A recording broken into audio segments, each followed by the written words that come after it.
Assalamualaikum warahmatullahi wabarakatuh. Sahabat cuan, video kali ini saya akan menjelaskan perbedaan antara akun konvensional dan akun syariah. Ada beberapa perbedaan nih, yang ada 3 perbedaan. Yang pertama, perbedaan akun konvensional dengan akun syariah itu adalah saham yang diperdagangkan. Saham yang diperdagangkan itu, kalau yang konvensional itu saham keseluruhan yang ada di Bursa Efek Indonesia atau di BEI. Itu semua saham kita bisa beli. Mau itu saham rokok seperti Gudang Garam, KMSP, terus saham-saham bank konvensional kayak BRI, BCA dan sebagainya, itu kita bisa beli di akun saham konvensional. Tapi kalau misalkan untuk akun saham syariah itu tidak bisa. Jadi tidak semua perusahaan yang sudah listing di Bursa Efek Indonesia bisa kita beli. Ada beberapa yang kita tidak bisa beli. Jadi yang bisa kita beli itu yang terdaftar di daftar efek syariah atau DES. Jadi saham-saham yang syariah. Seperti contoh kalau perbankan syariah seperti BRI Syariah, BTPN Syariah, terus juga kalau misalkan seperti Gudang Garam, industri rokok itu tidak bisa. Nah, itu perbedaan yang pertama. Terus perbedaan yang kedua itu adalah transaksi dan fasilitasnya. Yang kalau konvensional itu transaksi dapat dilakukan dengan limit trading. Limit trading itu apa? Limit trading itu adalah dana talangan atau dana hutangan yang diberikan kepada nasabah konvensional. Misalkan kita membeli saham melebihi dana yang kita punya. Misalkan kita punya uang 1 juta, kita mau beli nih lebih dari 1 juta, itu bisa. Kalau konvensional itu ada dana talangan namanya trading limit. Nah, terus rekening dana investornya juga banknya bank konvensional. Jadi kalau pembukaan akun itu harus membuka juga rekening dana investor atau rekening dana nasabah namanya. Terus juga ada fasilitas margin trading. Margin trading itu yang tadi kita bisa memakai hutangan atau bisa memakai dana pinjaman. Nah, kalau misalkan yang di syariah itu transaksinya dilakukan secara cash only. Jadi kita tidak bisa nih melebihi dana yang kita punya. Jadi kita misalkan mau beli saham melebihi dana yang kita punya itu tidak bisa.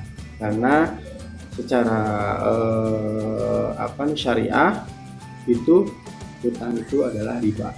Jadi tidak ada namanya trading limit atau dana talangan atau dana hutangan. Terus RDN atau RDI-nya itu di bank syariah. Jadi beda nih. Nanti kalau misalkan mau buka account untuk investor pemula atau investor baru, itu kalau syariah harus banknya bank syariah. Gitu. Terus tidak ada fasilitas trading limit atau margin trading tadi. Jadi cash only.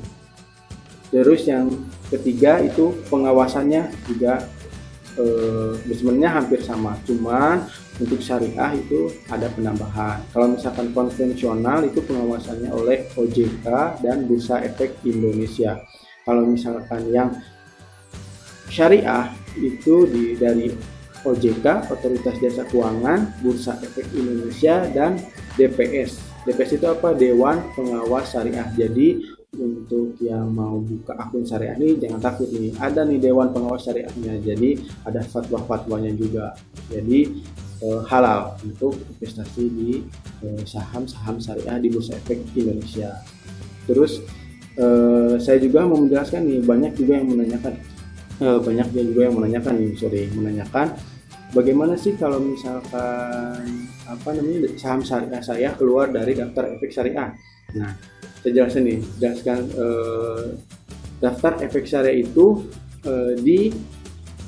dikeluarkan oleh BEI setiap 6 bulan sekali. Jadi setahun itu 2 kali.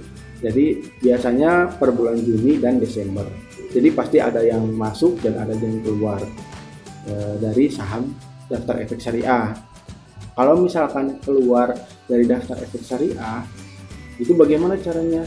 Yang pertama itu kita bisa jual, tapi tidak melalui, kalau sekarang aplikasi yang kita di gadget kita, tapi kita harus menghubungi dealer yang ada di sekuritas kita membuka akun. Jadi kita harus menjualnya melalui dealer sekuritas yang kita buka akun. Nanti dijualkan kalau oleh dealer tersebut. Terus yang kedua, bisa dengan cara kalau misalkan saham yang kita beli di akun syariah keluar dari daftar efek syariah, yaitu dengan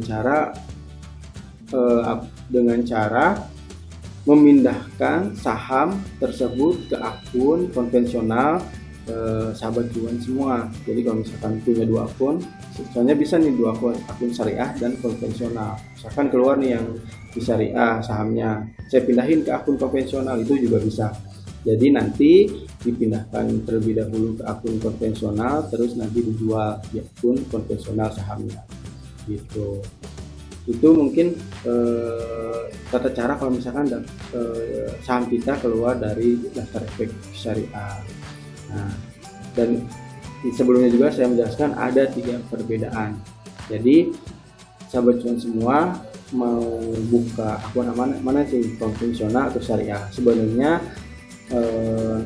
bagaimana nasabah juga ingin berinvestasi, apakah mau konvensional atau syariah. Sebenarnya hampir sama, hanya saja mungkin produk-produk yang akan bisa dibeli kalau di syariah itu harus yang masuk ke daftar efek syariah atau berbasis syariah. Oke, semoga bermanfaat untuk video kali ini. Kalau misalkan ada yang mau ditanyakan, boleh di chat, di komen, terus di like, share juga ke teman-teman sahabat cuan semua. Semoga bermanfaat. Semoga cuan-cuan terus untuk sahabat cuan semua. Terima kasih. Assalamualaikum warahmatullahi wabarakatuh.